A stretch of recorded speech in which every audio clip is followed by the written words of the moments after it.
So, welcome everyone to video lecture 4 in this series. This is the last video in this particular part of the Sport Without Limits program.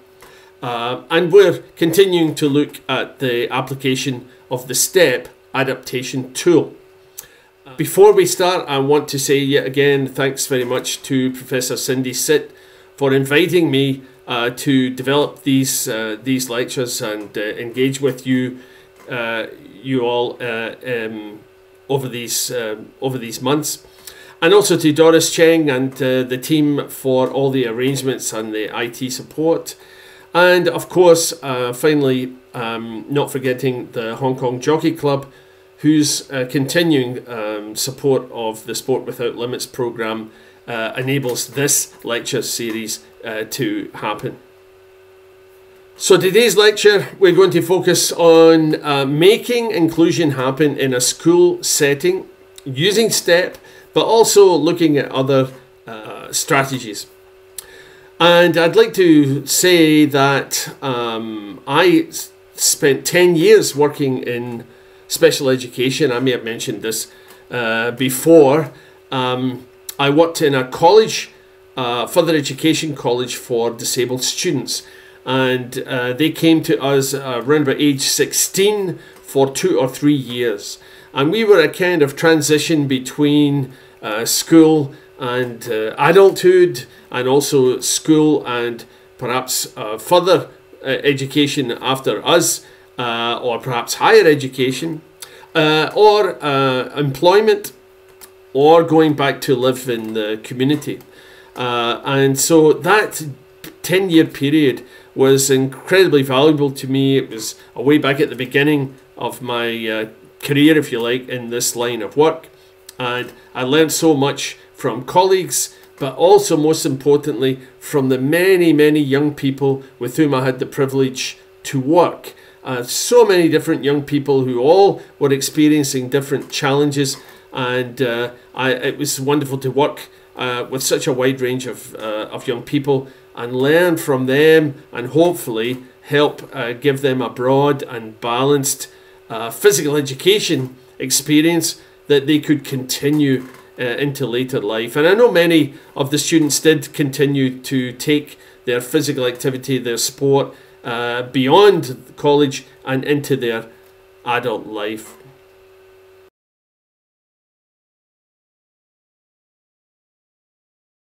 So again, we'll start with an opening activity, but this one is going to be a little bit different from the previous 3.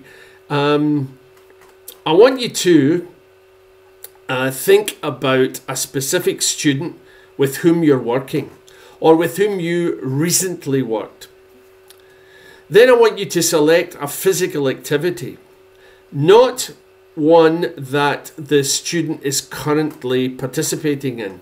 So think of something, perhaps something that will be a challenge to both you and the student. So think of a physical activity that they're not doing that might present some issues, some problems, some challenges for you and for the student. Next, I want you to use STEP to think about ways in which you can include this student in your selected activity. So I want you to use STEP to plan and analyze the activity and how that student will be able to participate in the most positive way. And then finally, I want you to make a note of this and retain it for the open webinar. So when we have the open webinar following this lecture, I'd like you to have that step plan ready, and then we can share some of those ideas with each other. So please not necessarily complete this activity right now, but certainly before we have the open webinar. So it's a little extra thing to think about. Specific student, a physical activity, and how you can use STEP to create opportunities in that activity for your student. So let's look at a few examples. The first one, a student who is a wheelchair user with good upper body function, and the activity is tennis. If we're thinking about space, then we could, for example, reduce the space on the wheelchair user's side of the net. So if this person was playing against an ambulant player, the ambulant player would defend the whole court and the wheelchair user would defend perhaps half the court. We can allow the wheelchair user 2 or more bounces before they have to return the ball to the other side of the net. Now, of course, these are the rules in wheelchair tennis. An equipment adaptation would be to play without a net, or use a low barrier like a bench, or just a line on the floor. And under people, the wheelchair user could work with a partner who can give them drop feeds so they can play the ball, or gentle bounce feeds. The next example is a student who has vision impairment, total, playing the target game of boccia. In terms of space, it might be good to start with a small space and then gradually increase. This can help a vision impaired player to orientate themselves to the space in front of them. Under task, you could encourage the student to try different ways of sending the ball towards the target. Rolling the ball on the floor, underarm throw, or an overarm toss. In terms of equipment, this is a device I mentioned in a previous lecture. It's a tactile board. It has string representing the lines on the court and pegs representing the balls. And the player holds this board on their lap, and it helps them orientate themselves to the playing area in front of them. So under people, a partner can provide sound cues, so clapping or calling above or just behind the target ball, and this helps the vision impaired player to estimate the distance to the target. And so the last example to help you with this exercise is to consider a student who has multiple impairment, profound and complex needs, doing aerobic dance. So where a student's movement and mobility may be compromised, we can work within the student's personal space. In this kind of student, encourage the movement of any functional limb, so any way they can express themselves through movement. Can use rhythmic sound cues to support the musical beat and help the student to follow the rhythm of the dance using small drum, tambourine, shakers. And under people, we can involve the student in a group, for instance, a circle dance, and this can stimulate and facilitate copying, so they can watch what the others are doing and try to follow. So these are just a few examples to help you with this exercise, and don't forget to bring your idea with your student and your activity to the open webinar. Okay, so let's look at the format for the session. What I want to do is, obviously the focus is on school settings. I'm using the UK experience, but hopefully a lot of it will translate into something that you can use. We're going to start with assessing the individual. When I say assessment, I'm not thinking in terms of assessment of their performance. It's more assessment of the individual in order to be able to get the most out of them. So be able to provide the best possible service for them in the physical activities that you plan to do. So it's more of a functional assessment. So that's what we'll look at first. Then I want to look at, which will be the main part of the session, looking at physical activity across the curriculum, and in particular the PE curriculum. And I will be using the key stage targets that apply here in the UK, but I think a lot of this will be similar to what you're working with in your own settings. We'll look at sport-specific application in the school setting, and finally some cross-curricular links. So how we can use physical education as a jump-off point to engage young people in other parts of the curriculum. I want to then touch on physical education and autism just briefly.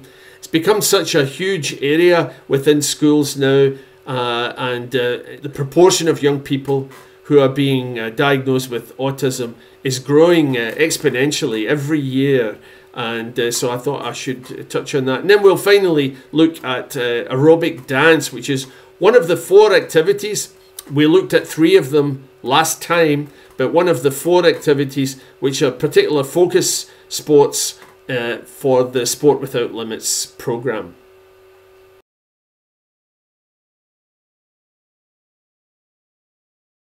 So let's think about assessing the individual.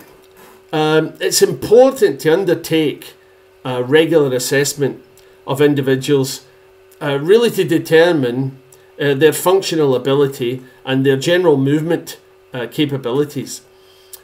These factors can change over time, so that's why we should do it regularly. They can change because of growth in the young person. They can change because of improvement or deterioration in their impairment, or perhaps following some medical procedures. So because their movement capability and their functional ability can change, it's important to try and assess on a regular basis. And in order to carry out that assessment, we're going to look at these factors. We're going to look at balance and positioning. We're going to look at mobility and movement capabilities. We're going to look at their physical fitness, at the sensory awareness, and finally at some basic skills. So this is all part of functional assessment of a young person for physical activity. So these assessment criteria, they apply really to students of all abilities and function. So to first consider positioning and balance, it's important that we assess the students in different positions. If possible, standing with support if required, seated with support, and lying both on the back and on the front.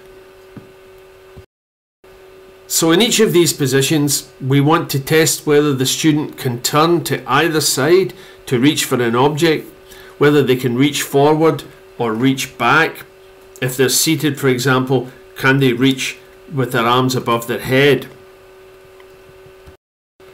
So we're looking to see in which positions are the students most functional, and whether they have no movement, whether it's uncoordinated movement, whether they have reduced function, fair function, or very good function. So next we can look at their mobility and movement capabilities. What we want to do is assess all the ways in which students move. For example, we could set a simple task. Go and show me how many different ways that you can move, perhaps lying on a mat. And this can be a very simple test, just traveling from A to B, initially a short distance, and then asking them whether they can do that by walking or traveling as they would normally do, walking or traveling more quickly, and then finally by increasing the distance. So in assessing physical fitness, we're looking at 3 areas. Under strength, we want to see if the students can lift their head up from a front or back lying position, whether they can hold a weight when standing or sitting, and finally push the weight upwards or outwards. In cardiorespiratory function, can the students travel a distance, which we can change according to their ability, without needing a rest? So in other words, testing for endurance. Or can they travel at speed over shorter distances? And that's testing their aerobic and anaerobic function.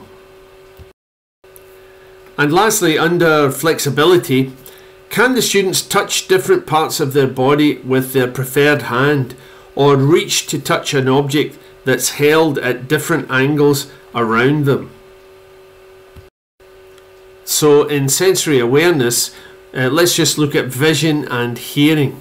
So under vision, we can have a very simple assessment. Is the vision excellent? In other words, is this the main way that the student gets information about the environment around them? Is it fair? So there's slight inhibition in vision. Is it poor? So they rely on partial vision, or they have some form of partial vision, such as tunnel vision or peripheral vision. Or have they no vision whatsoever? And again, under hearing, we can have a very simple group of criteria. Excellent, so no reduction in hearing. Reduced, perhaps one side is preferred. Poor, where they must rely, for instance, on hearing aids, or no hearing whatsoever. An important additional aspect is to check for sensitivity. So do students enjoy visual and sound stimulation, a lot of noise, a lot of light? Are they mildly sensitive to visual or sound stimulation? Or are they very sensitive to visual and sound stimulation and perhaps need reduced sound and reduced lighting? And finally, we can assess basic skills which a young person might use in physical education activities. So we might look at moving and travelling, whether they can change direction, so zigzag slalom course, for example, whether they can send and receive a ball, so whether they can throw or send, or whether they can catch or trap. And finally, striking, whether they can use the hand, a small bat or racket, or a larger implement which they might hold with 2 hands, so for example a softball bat, in order to strike a ball. So taking all these factors into consideration, we can arrive at a simple functional assessment. So if we're looking at physical activity across the curriculum, physical activity, physical education can support project work around a wide range of curricular subjects. So for example, we can look at how PE can be part of art and design, citizenship, computing, design and technology, geography, history, languages, mathematics, music, personal health, and really almost any program of study can be included or have a relationship with physical education.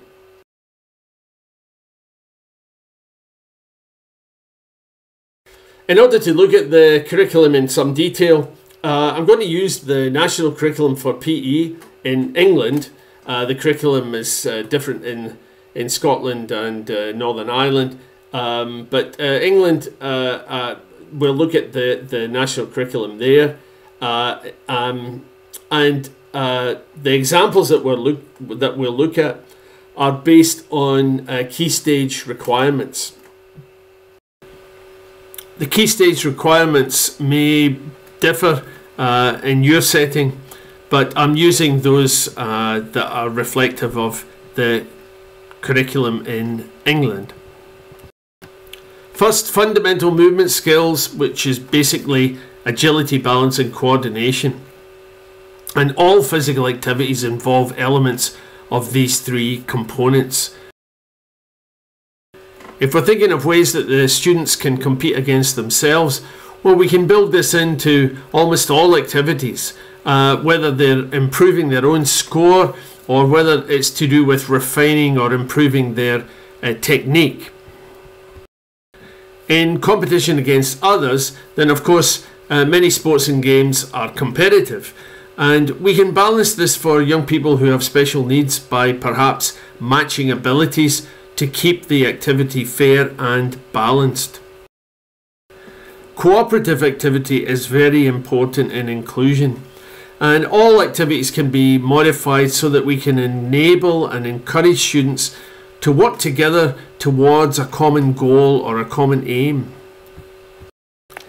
And it's important to always find, no matter what the ability of the student, we must look for ways of increasing the challenge so that we encourage them at all times to maximize their ability in whatever activity it is they're doing. So that was Key Stage 1, where students would be from 4 years of age to 6 years of age. Let's now consider Key Stage 2, where they would be from age 7 to 11.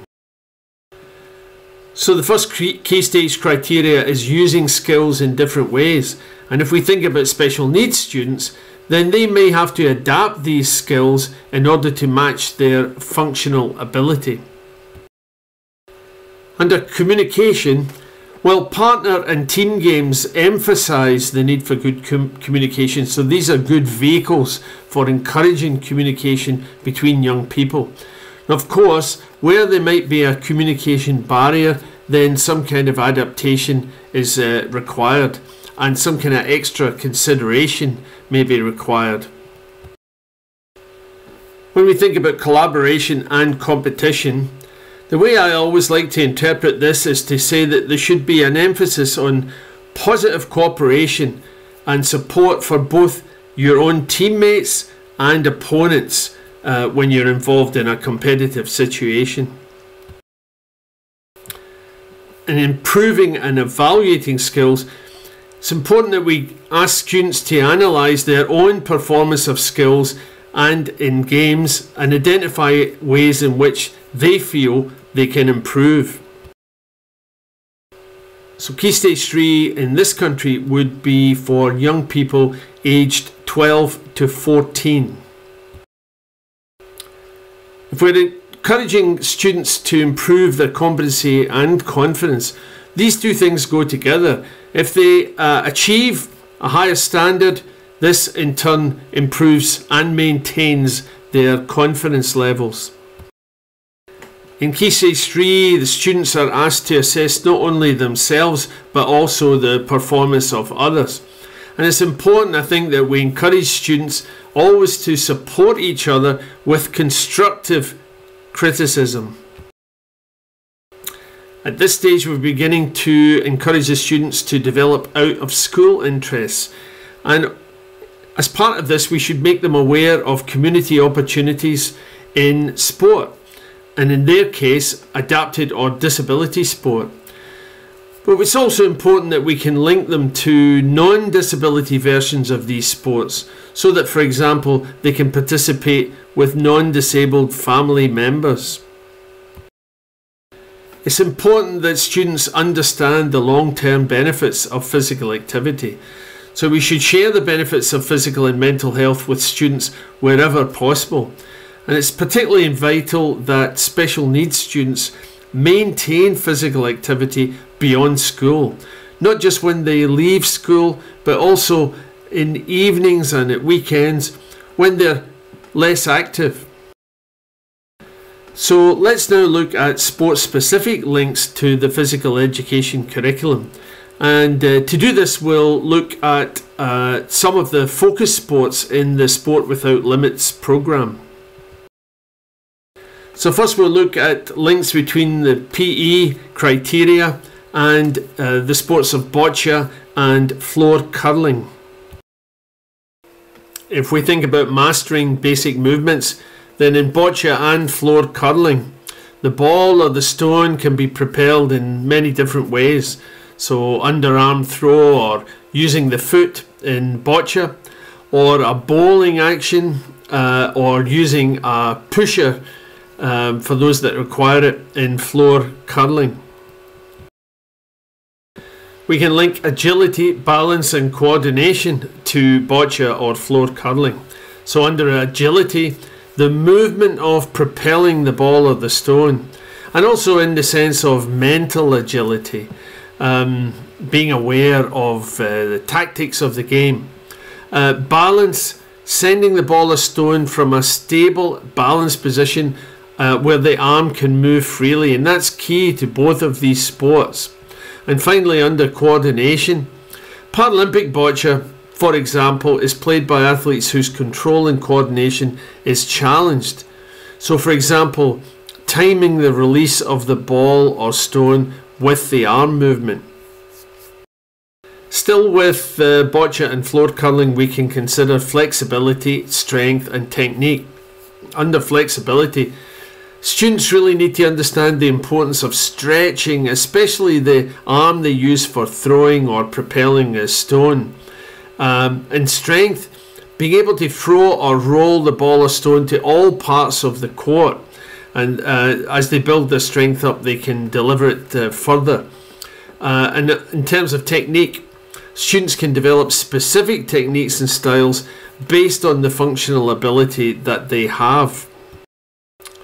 Communication is important in both of these sports. So in boccia, for example, the team captain communicates with the referee and decides on tactics with their teammates. And students can take turns in this role. So let's think about another of the Sport Without Limits focus sports, this time goalball. Throwing and catching in isolation and in combination, very important aspects of goalball. And I think I've mentioned before that in terms of teaching sending and receiving or throwing and catching to young disabled people, I always feel that they need to be taught separately initially, because throwing and catching are two different skills, and yet we quite often teach them together. But looking at sending and receiving skills in goalball, these can include rolling the ball with speed and accuracy, blocking the ball thrown by the opposition, quickly turning a block or a save into an attacking throw, so the transition, and passing the ball quickly and accurately to teammates. And again, students should be able to analyse their performance and show improvement as a result. So for example, in goalball, identifying goalball skills that perhaps would be transferable to other sports. An example might be defending in goalball, being a goalkeeper in football or hockey, for example. Goalball can teach young people the basic principles of attacking and defending. For example, transition between defence, blocking the ball, and attack quickly, throwing the ball to try to score. So in goalball, players really have three goalkeepers they have to beat, and then they have to become defenders themselves when the other team has the ball. So they have to develop targeting strategies. How can they find the gaps? The best ways to deny the opposition gaps in their defence, and then working together as a team to attack and defend as an effective unit. And of course, again, as in most team sports, communication is vital. When players have to develop ways of communicating with each other without visual cues, because of course in goalball all the players are wearing eye shades, blindfolds if you will. So one strategy, for example, is to tap on the floor if a player wants to receive the ball from a teammate. So the last of the focus sports that we can look at with relation to links to the PE curriculum is sitting volleyball. balance, agility and coordination. So in sitting volleyball, in balance, the players must develop a stable position on the floor, or if they're seated, perhaps in an adapted version. In terms of agility, sitting volleyball is quite often seen as a static sport, but actually in the competitive version there's a lot of changing position, sliding on the floor, shuffling, and a lot of movement. So agility is a big part of the sport, reaching for the ball, reaching to defend and block a ball. And of course a key aspect involves coordination, being able to play the ball in different ways, one hand, both hands, and also the specific ball playing skills, how to set the ball, how to spike, and also developing sensitivity and touch, being able to propel the ball in different ways.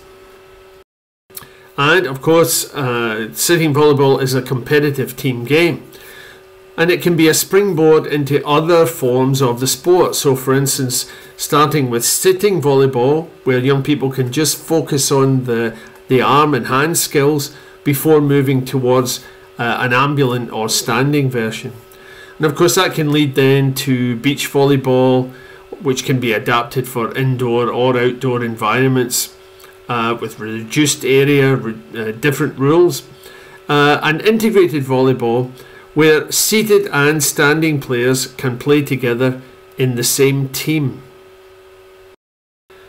The basic principles of attack and defence in sitting volleyball are different in the sense that the reduced playing area requires different strategies. So for example, the reaction time for players can be much less because the ball's travelling a shorter distance in the smaller court. There's always a place for individual player roles, for example the free player, and then defensive teamwork such as blocking. Those skills can be worked on and practiced. And as with the other sports, in terms of performance analysis, the players can take turns in analysing their own performance and each other, and identify ways in which they can improve and the team. So let's look now at how we can link these sports to other parts of the curriculum, to other subjects. So let's consider mathematics, and this can be in boccia, but also perhaps floor curling. In boccia, the random dispersal of the balls across the court enables young people to consider some simple geometric shapes that connect them and the angles that these shapes form.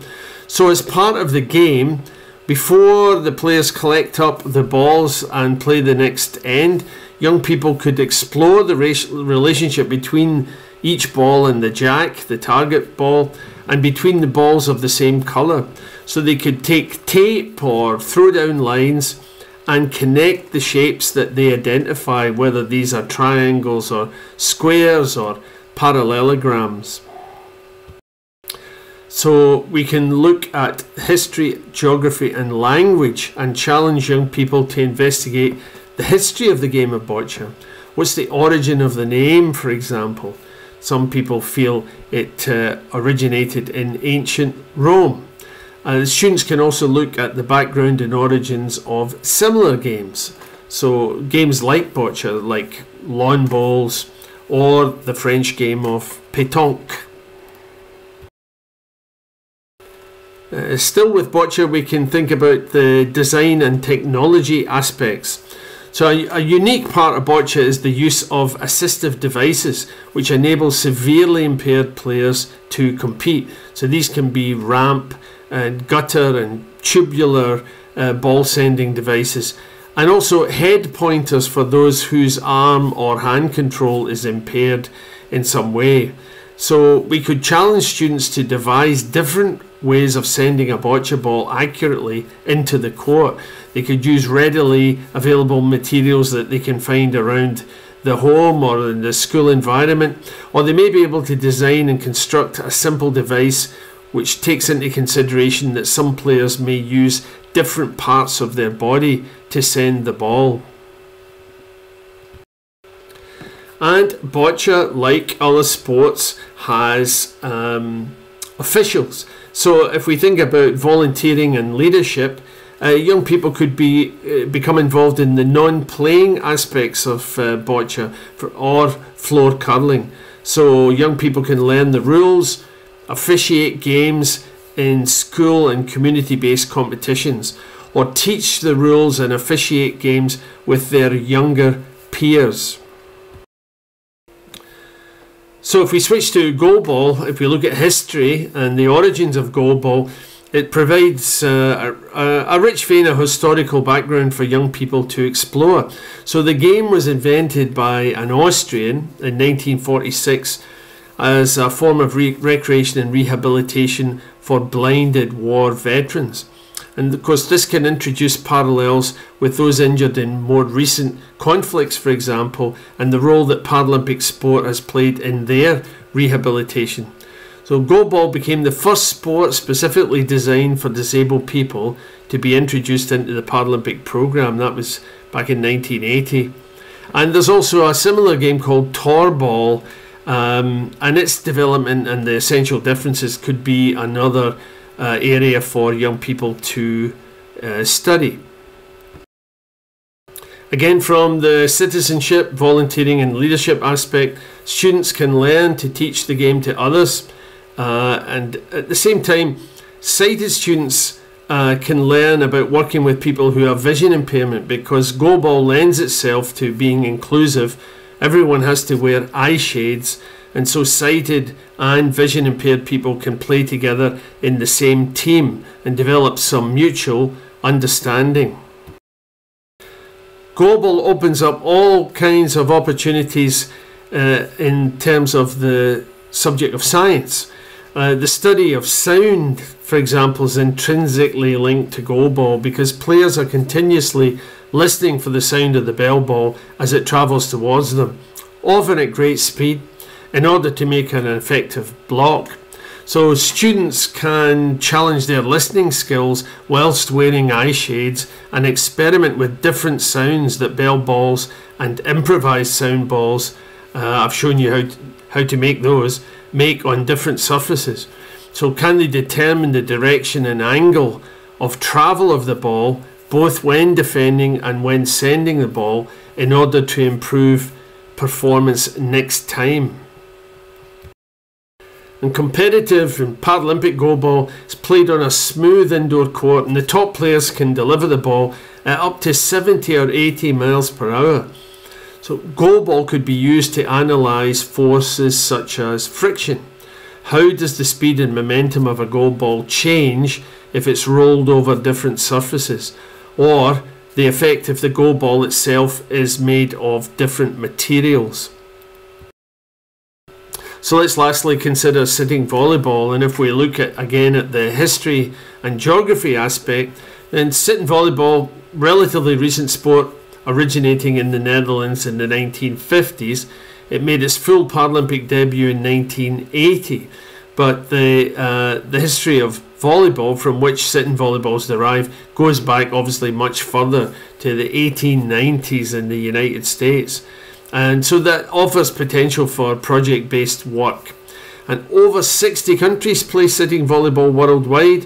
And as with other Paralympic sports, this provides opportunities for young people to look at how disability sport has developed in other parts of the world. And under the banner of design and technology, sitting volleyball is fast-moving, ball-based sport, played at Paralympic level by people who have physical impairments. So an interesting design and technology challenge would be to consider how players who have other kinds of impairment could play a sitting volleyball type game. So for example, could a version be devised for vision impaired players?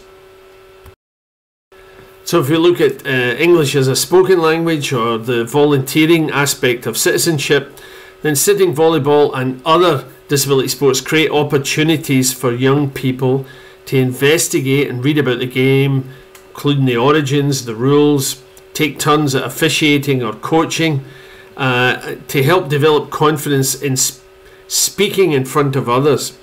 So teaching the game to younger peers challenges the students to explain the rules and concepts in simple terms. So there's a lot of aspects there that can be derived from sitting volleyball. And if we think about computing, sitting volleyball, along with the other sports that we've looked at, could be used as a backdrop to the introduction of simple data recording. So, for example, even a simple scoring sheet would include the teams, the players' names, points won by either team, substitutions, timeouts, etc. So students could develop a simple spread or data sheet on which they can record the progress of the game.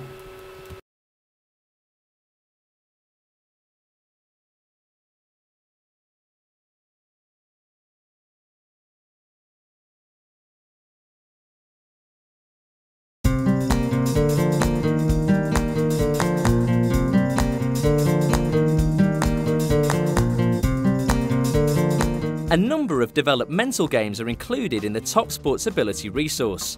These can help players to work on their volleyball skills or as fun options in their own right. Blanket ball is a great way to get everyone warmed up, but it is important for volleyball as it begins to get participants cooperating and playing as a team. Teams can range from 3 to 6 players who together use a blanket to launch and catch the ball. Plastic bin liners can be used if participants are working in pairs. Teams play on their own, then cooperatively with another team, and then competitively. Finally, a net or barrier can be introduced to create a simplified volleyball game. Keepy-uppy can be used to introduce the idea of sitting volleyball with basic skills and rules added gradually. Use groups of 8 to 10 players for maximum participation. Seated in a circle, players try to keep the balloon off the ground using only their hands. Increase the skill factor and the fun by introducing more balloons, or speed the game up by increasing the density of the ball.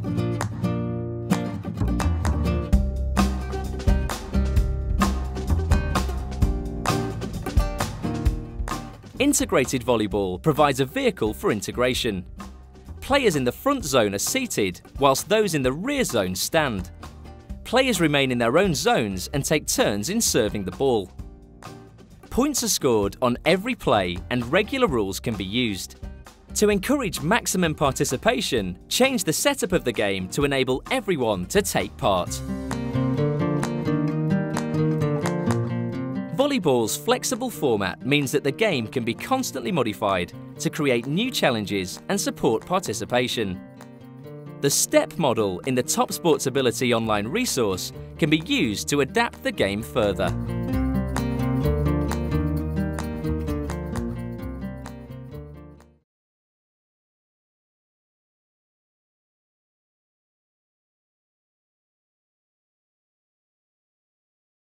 So in the next part of the program, I'd like to take a brief look at physical education and autism.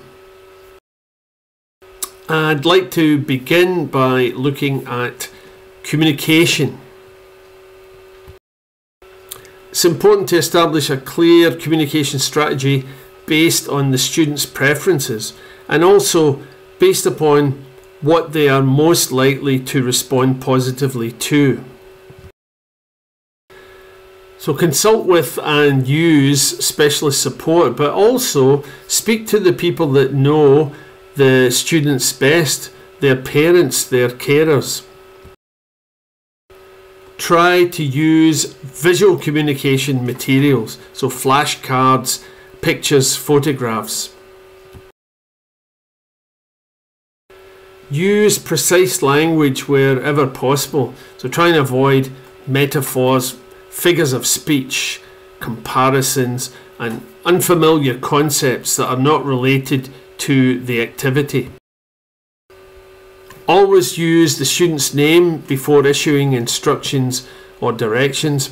Make sure that they know it's them that you're talking to. Be consistent.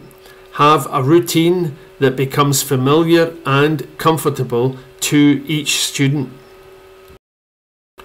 Make sure that you allow time for the student to process information. Otherwise, they may become anxious and simply shut down. Visual cues can help establish a routine and also keep the students informed about where they are and what's happening. So this is a simple process using pictograms that take a young person through a session, and the teacher can refer to different parts of the session by indicating which picture is coming next. In order to sum up physical education and autism, I just want to go through a few simple strategies.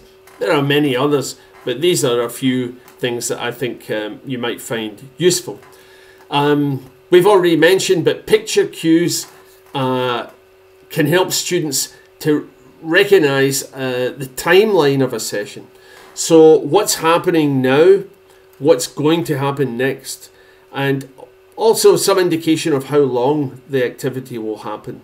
This is very important for students who are on the autistic spectrum, that they have a clear idea of what is going on at any given time, because otherwise it can lead to anxiety and distraction.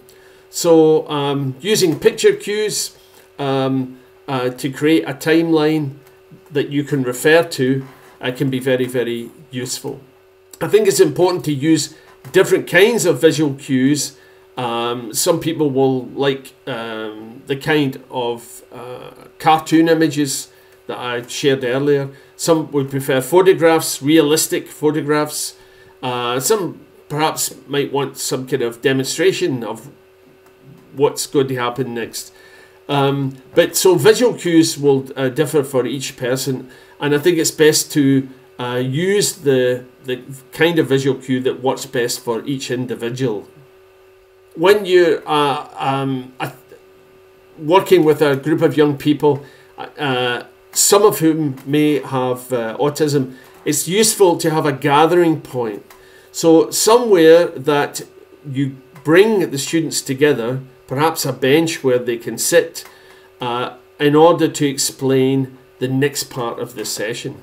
So somewhere where they rather than have them randomly scattered around the playing area, I always feel it's useful to bring them together to say, this is what we're going to do now. Maybe have some comments about what's just happened, and then this is what we're going to do next.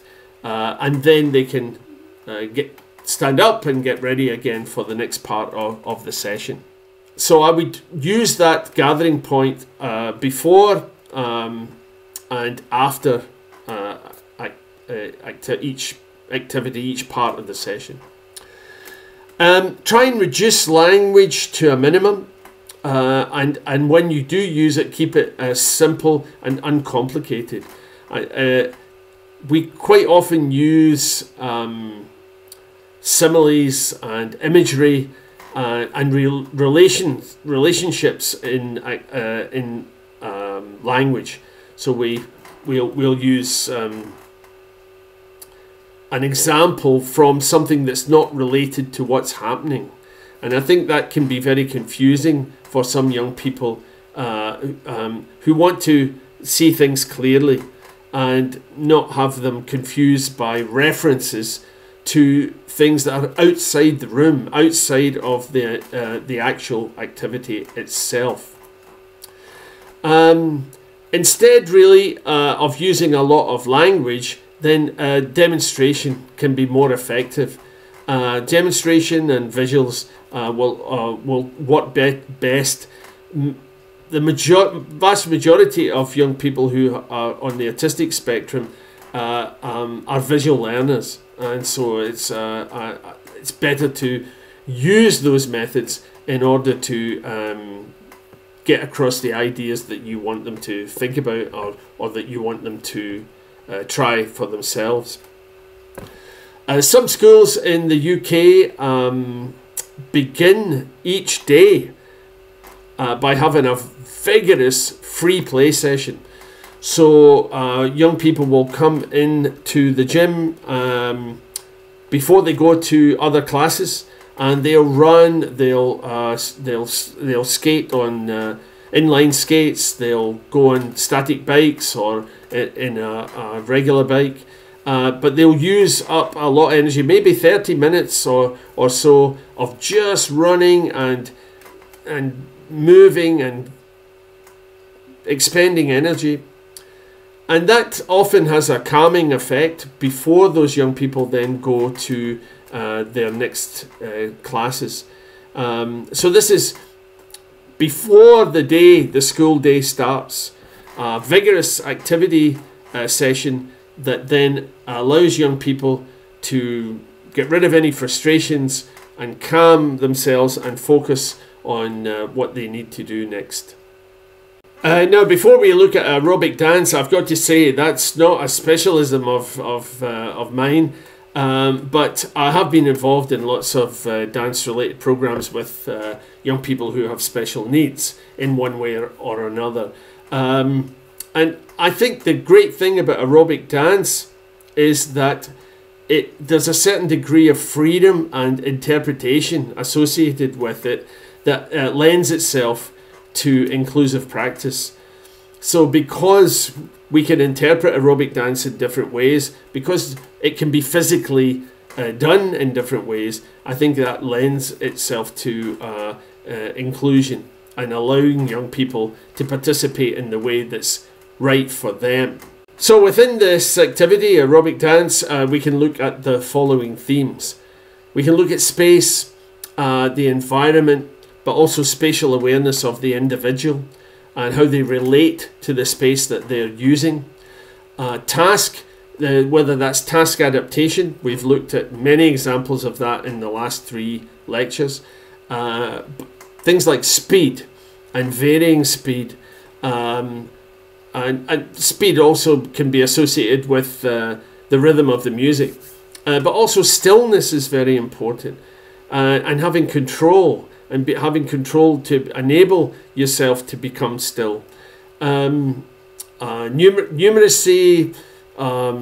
stretching, contracting, tall, small, wide, narrow, all of those concepts can be built into aerobic dance. In terms of equipment, well, we can look at lots of ways of creating rhythm. And there's many ways to, there's all sorts of rhythm instruments and drums, tambourines, shakers, lots of things that can be used. And young people respond very positively, I feel, to simple rhythms, but also great if they can use them themselves and actually participate that way. I think it's also really great if you can improvise equipment. So use the materials you've got around to build in to, they could be props for a specific dance that you've planned or that young people have planned. But using all sorts of different bits and pieces that can be used to make sound or can be used to create a mood or a visual effect. In terms of people, we're talking about communication and, responding to sound, responding to rhythm and beat.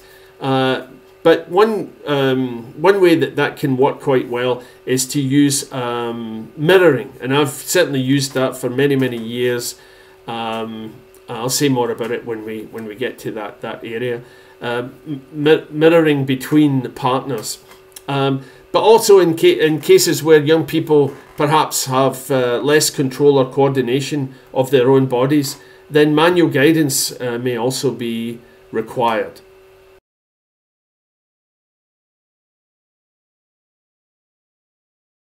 So in terms of space, if we think about the environment, having sufficient space for everyone to move and turn safely, and also to keep in mind that those who are using mobility aids, so walking frames or wheelchairs, they will need more space.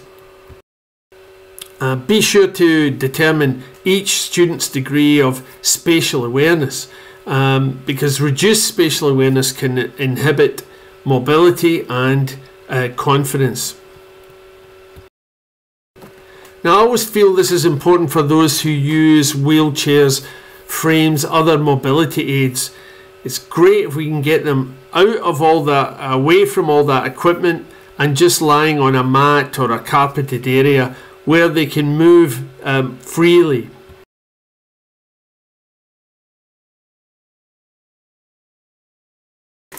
In task adaptation, one of the things we need to think about is trying to provide seated or static alternatives to dance movements, particularly in the beginning when students' exercise tolerance may be quite low.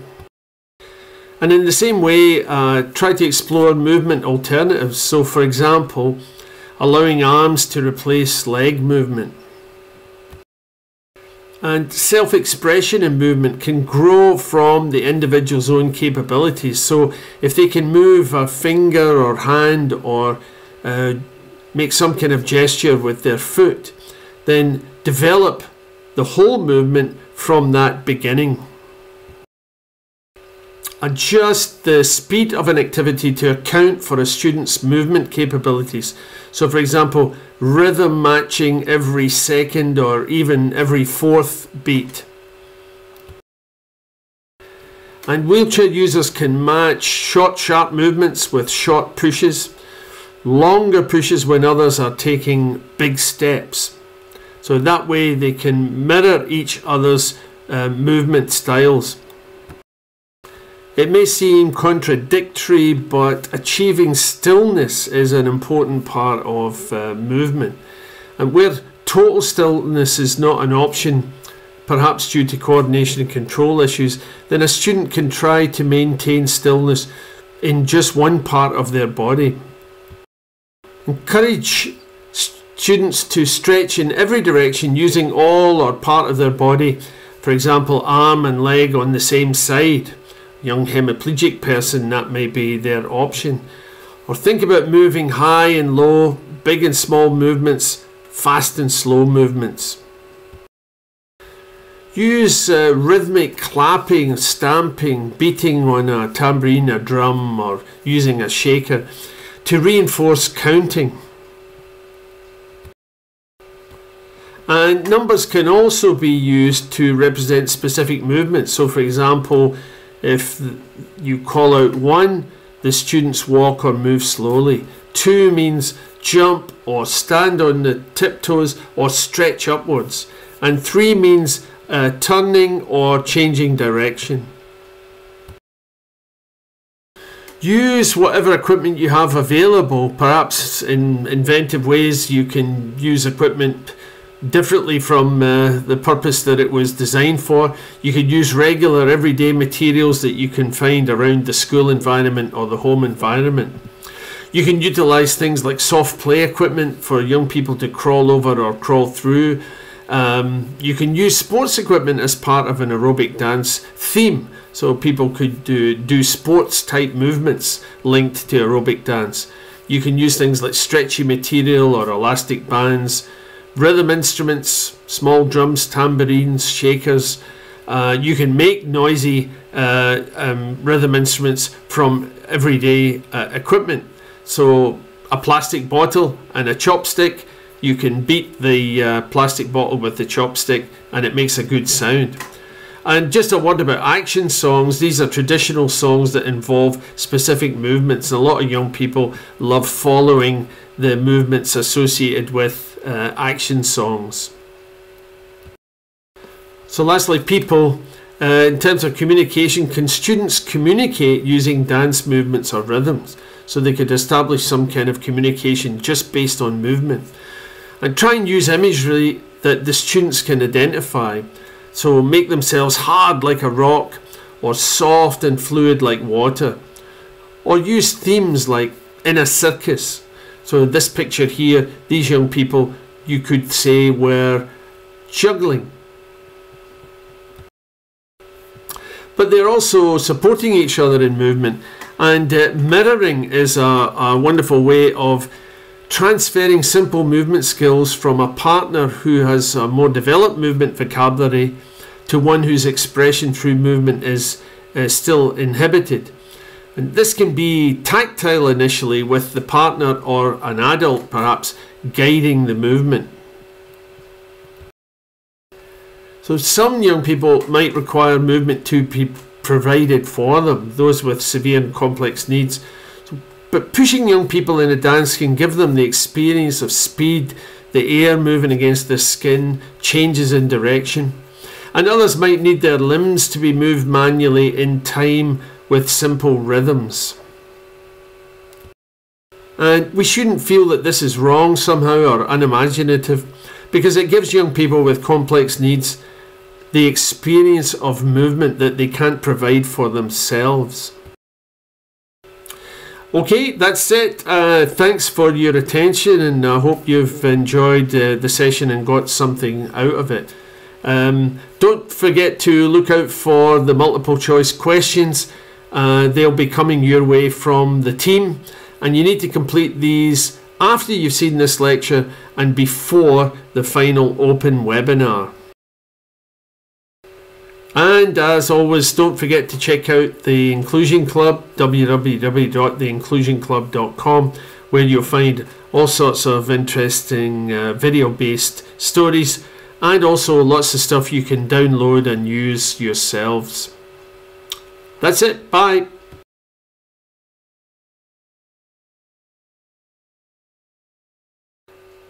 In terms of rhythm instruments, then there's all sorts of things that are available. You know, there's those kind of things.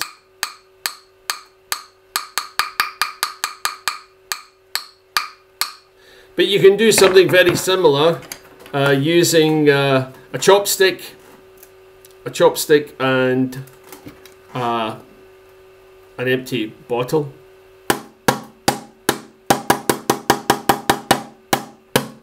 So those are all great. You can get these sort of sophisticated kind of things here.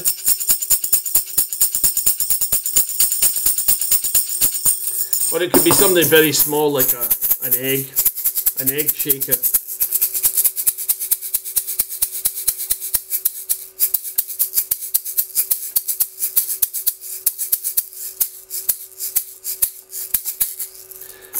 And if young people are unable to grip, then you can use some tape and attach it to their hands, and then of course they can still take part in an activity just by moving their limbs.